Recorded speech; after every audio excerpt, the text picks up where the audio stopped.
Once again, I'm talking with professional musician and manager for Acoustic Pro Musician, Steve Devries, at the Hellsberg Guitar Festival. In part 2 of this interview, Steve gave us information about pickups and amplification for acoustic guitars. In part 3, he will give us valuable insight into what actually makes a guitar sell. Let's listen as Steve tells us about headstock design, tuner buttons, body shapes and styles, setup action, sound ports, arm bevels, and many other valuable topics for luthiers. So Steve, as a working musician, also as a store manager, you sell to a lot of high-end guitars to high-end musicians. Let's say that Joe Sixpack walks in off the street. What is the first thing he's going to look at in a guitar? Inevitably, it's going to be the headstock. Okay. It has to be appealing. It has to be something that catches their eye. Since we're here in Hillsborough, I saw a lot of headstocks that were not catchy. Right. But that's the first place my eye went. Okay. Do tuners make a difference? Yes, okay. Definitely so. There's a whole host of them out there. The tuners, we try to match, when we get our guitars in, regardless who builds it, we try to make the tuning buttons match the guitar coloring, right, so that it looks real healthy. Okay. So after the client comes in, he looks at the peg head. That's what brings him in. Yes. What's the next thing that the client will look at? Body shape, the style of the body, whether it be a dreadnought, a grand concert size, an OM, the body style. Okay. And does it matter if it's a dread or an OM or? Yes, it does. Okay. What's the most popular model size? It's not going to be the dread. I hate to say it to the bluegrass players, but the dreads, we probably sell probably 8 or 9 small body grand concert cutaways to every dread. Okay. Back to the neck. As a working musician, wide nut width, Skinner nut width, do you have a preference? I personally do, and most players, and this is a hard concept for, say, an intermediate to a more advanced player to grasp. It would seem like the smaller nut width would be easier to play on because everything's smaller. Right. Problem being is your hands, the angle of your fingers in order to articulate the notes. The wider nuts, I play on a 1 3/4 nut. I'm very, very comfortable with that. That's almost an industry standard now. Okay, 1 3/4. 1 3/4. 1 11/16. I still feel cramped on it, as do most players. And I see this time and time again. Someone who has played on the smaller nut width, and it's been that way for years, they'll come in and play on 1 3/4. Then you give them the 1 11/16 back, and they feel cramped again. Okay. That small. Just that small, gosh, a 1/16 of an inch is a mile in a nut width. What about going a little larger? What about 1 7/8? I have played on 1 7/8, not for any amount of time. I think probably for my hand size and what I do is probably a little large for me. Okay. But I do have a good friend of mine who plays on 1 7/8. He's primarily a lead player and a chordal player. He's not a fingerstyle player, right, which again, this fingerstyle spacing down close to the bridge. The 2 1/4 is very, very nice. Okay. And in fact, we fingerstyle players, we like the wider spacing at the saddle. So 2 1/4 is optimum string spacing at the bridge, in your opinion? I'm comfortable with that. Okay. And I'm sure that luthiers build different spacings, but that is pretty much what all the luthiers have settled on that build fingerstyle guitars. Okay. Let's talk a little bit about action. Okay. Now, I know you're a fingerstyle player. You're not a hard driving bluegrass kind of guy. What's your optimum setup? You probably do a lot of setups at the store.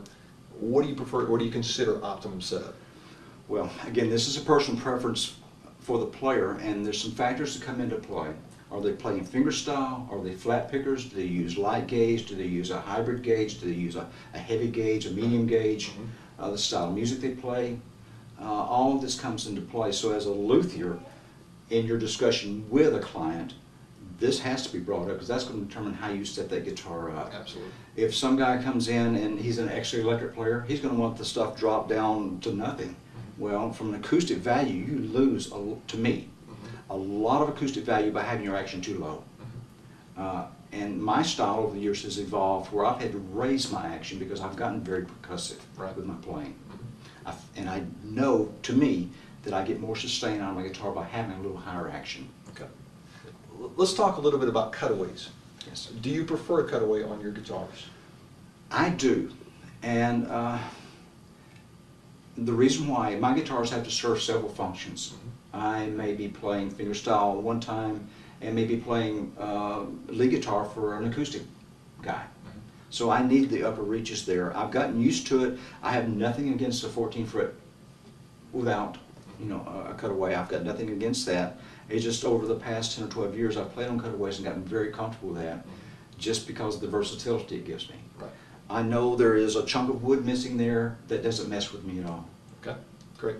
Another popular item on guitars these days are sound ports. Yes. Are you a sound port kind of guy? Do you prefer that? I happen to like sound ports. Okay. Recently, last year, I went to a different guitar company that had a sound port in it, and it was a good one. The guitar was made really well, and I was able to hear the whole voicing of the guitar instead of just what we hear up here. It's a totally different 5 foot out, obviously, for those that are non-players. The guitar sounds different 3 foot here, 3 foot here, back where I'm at. The guitar sounds different, so the port helps me hear little things in the guitar that I didn't get to hear before. Great. Okay. I know you do a lot of stage work. Mm-hmm. You do a lot of performing, live performances. You stand up when you play. I do. But that brings up an important issue. How do you support that guitar as you're playing? I know you got to have a strap. Yes. Where do you prefer to put your strap button, let's say? Okay. Obviously, the one that's on the bottom end is pretty much there. Right. So here, and we've seen examples of where I would have never put a button. I would never put a button into the bottom of the heel. Right. And because of the slinging like this, I prefer mine come in from the side because I can control the angle of the guitar much better that way, and it stays when I put it there. On this particular guitar, it has a flatter heel. I don't think we could put a strap button there. It would go here. So as you're talking to your client and get their preference on it, they may be used to it placed someplace else, so it's important that you're able to set up the guitar for that guy the way that he likes it. On this guitar, I would definitely put it right here, though, and I'd probably get used to it. It wouldn't bother me that much. Okay. Let's talk a little bit about tone woods. Do you have a favorite combination of materials that you would like to see in a guitar? I do.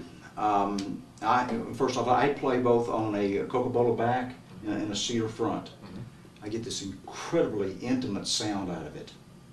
But my second guitar, which is not exactly the second in line, it's just the other guitar I use, is East Indian rosewood with an Alaska Sitka front. Okay.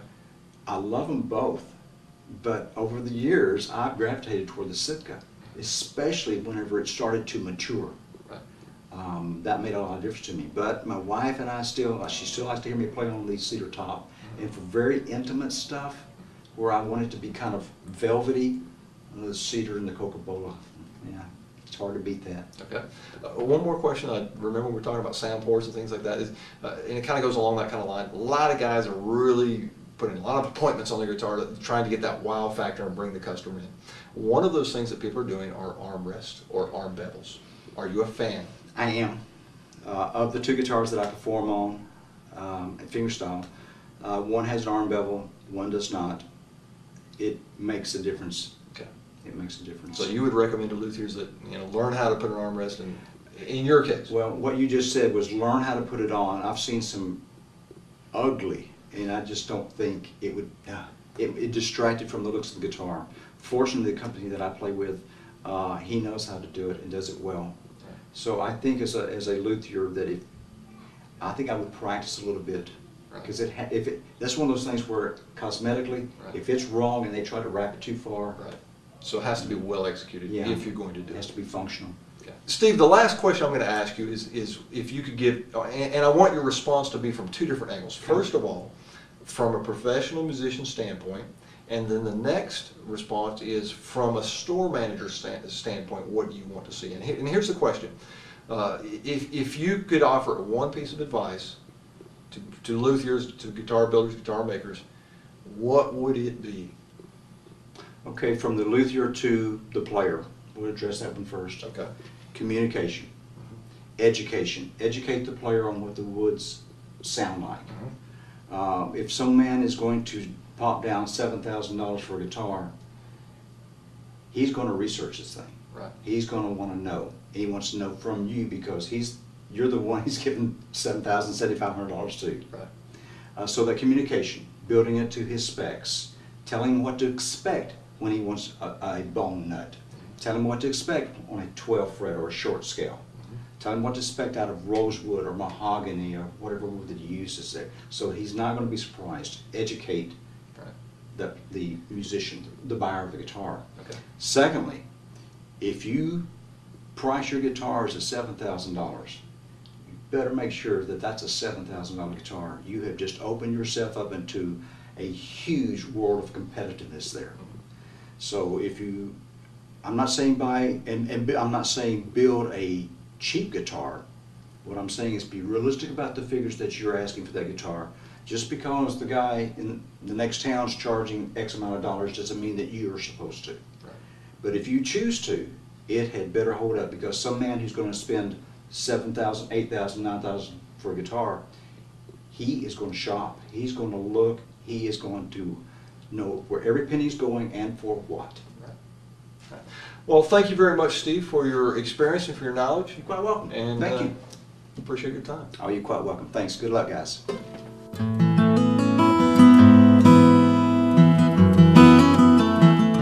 As you can tell, Steve is indeed very knowledgeable about what players look for in guitars. I hope this info has been useful to you luthiers.